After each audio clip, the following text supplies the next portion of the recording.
Obrigado pela sua audiência, pela sua companhia, uma ótima semana. Direto para Brasília, mesmo sem consenso, o presidente da Câmara, Hugo Motta, prevê votar o PL antifacção nesta terça-feira. A proposta ainda deve passar por modificações. Repórter Vitória Bel chegando com todos os detalhes, os bastidores. O Planalto prevê que o projeto deva fortalecer a PEC da segurança e mesmo sem consenso, ele vai colocar o PL em votação. Boa noite, bem-vinda. Boa noite, Thiago. Boa noite a todos que nos acompanham. Pois é, muitas camadas aí em torno desse projeto de lei antifacção.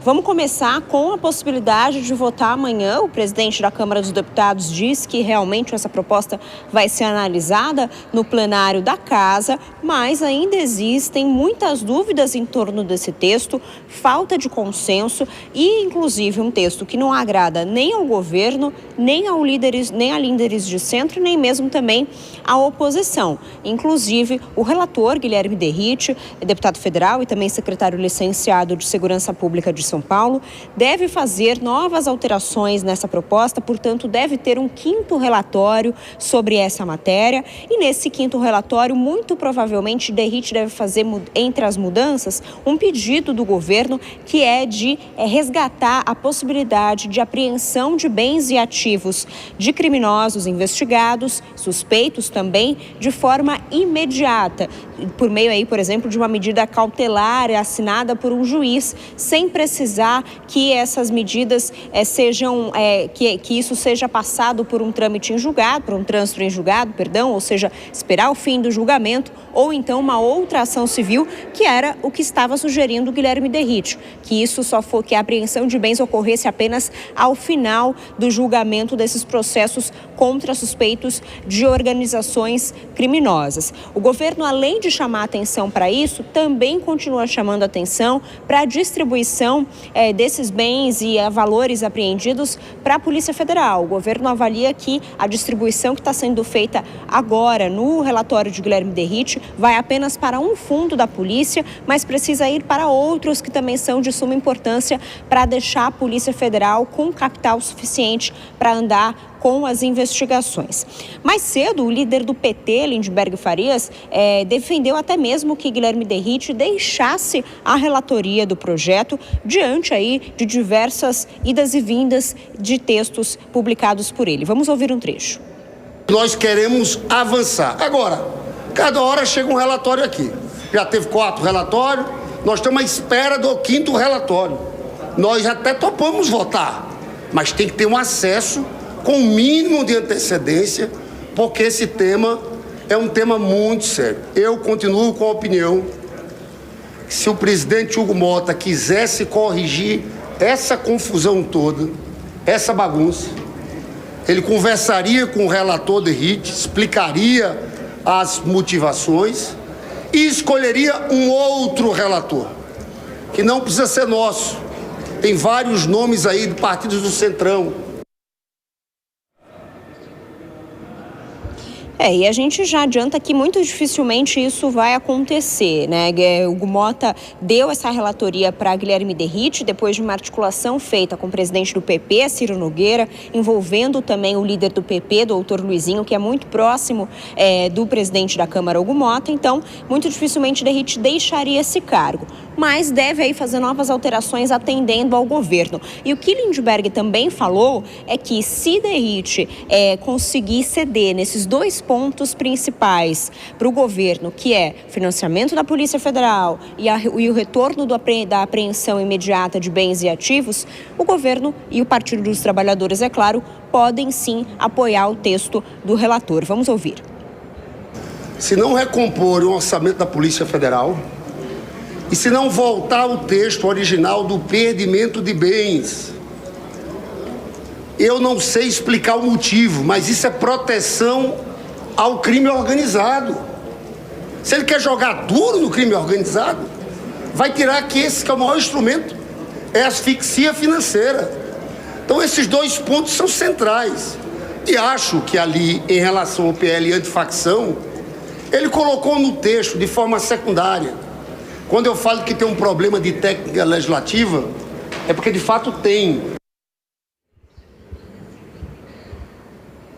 Esse é um outro ponto também que o governo, principalmente integrantes do Ministério da Justiça, destacam, que Guilherme Derrite até fez ali uma menção a facções criminosas, conceituou o que seria facções criminosas, mas não criou um tipo penal específico para integrantes de facções criminosas, prevendo aí uma pena específica para esse tipo de crime. O que Guilherme Derrite cria como tipo penal é o domínio social estruturado, que é, na visão do governo, uma definição muito ampla para esse tipo de crime. Mais cedo também o presidente da Câmara, Hugo Motta, afirmou o seguinte nas redes sociais: segurança pública exige firmeza, mas também garantias e eficiência institucional. Por isso, inseri na pauta de amanhã, na Câmara dos Deputados, o marco legal de combate ao crime organizado. A gente lembra que essa matéria relatada por Derrite, ela deve aumentar a pena para integrantes de organizações criminosas para cerca de 20 a 40 anos de prisão. Além disso, também, Derrite quer mexer na progressão de penas e impedir, por exemplo, que lideranças de organizações criminosas tenham direito à anistia, perdão, indulto, entre outras coisas. O governo deve, portanto, analisar isso junto com o Hugo Motta e com lideranças de partidos de centro. Amanhã de manhã, já tem reunião de líderes marcada junto com o Hugo Motta na Câmara dos Deputados. Eles devem, então, novamente discutir em torno desse texto, discussão essa que deve levar todo o dia para uma votação que provavelmente ocorrerá na noite desta terça-feira. O que a gente também destaca é que o Palácio do Planalto avalia que esse projeto antifacção, mesmo diante de todos os problemas e polêmicas em torno dele, deve fortalecer a PEC da segurança, que é aquela proposta de emenda à Constituição que o governo também considera essencial para dar continuidade ali ao mandato, ao fim de mandato do governo Lula, e também como uma espécie de propaganda e utilização na campanha política de reeleição em 2026. A PEC da segurança, que prevê, por exemplo, a criação, ou melhor, a constitucionalização, de um sistema único de segurança pública que já existe, mas que estaria agora na Constituição e, portanto, poderia reunir sistemas, bancos de informações de polícias civis de todo o país e também da Polícia Federal. Tiago. Você diz, Vitória, são muitas as camadas dessa discussão, então até amanhã muita coisa pode ser alterada nessa expectativa de votação amanhã à noite, e a gente vai acompanhar se vota ou não vota amanhã mesmo. Bom trabalho para você, até daqui a pouquinho. Vou chamar já os nossos comentaristas, o Cristiano Vilela e o Acácio Miranda. Vilela, boa noite para você, bem-vindo.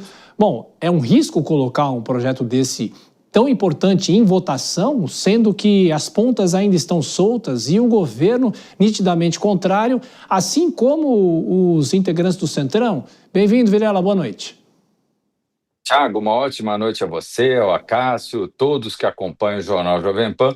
Olha, eu não vejo tanto risco, não vejo tanta celeuma nesse caso, no sentido de que já foram preparados vários esboços do projeto, do relatório que será apreciado pelo deputado Derrite, no sentido de que é um tema de extrema importância, extrema valia, se busca consenso em face de antagonistas, então é natural que um lado venha a apontar defeitos no material, nas teses, nas linhas defendidas pelo outro lado, e o que se busca desse texto é que se tenha um texto que efetivamente seja útil para combater o crime organizado. Se será votado no próximo dia 18 de novembro, se será votado na semana seguinte, no próximo dia 25 de novembro, eu vejo que isso é o de menos. O importante é que seja construído um consenso para que essa disputa ela saia do campo político e ela venha unificar o Estado brasileiro em torno das bandeiras de combate ao crime organizado.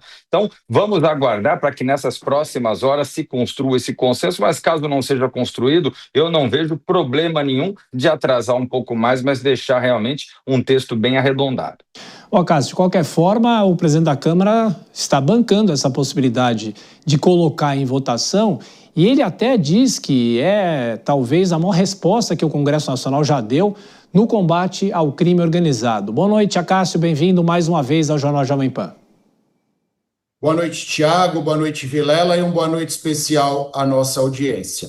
Que é a maior resposta, Tiago, ninguém tem dúvida. O que me preocupa realmente é se é a melhor resposta.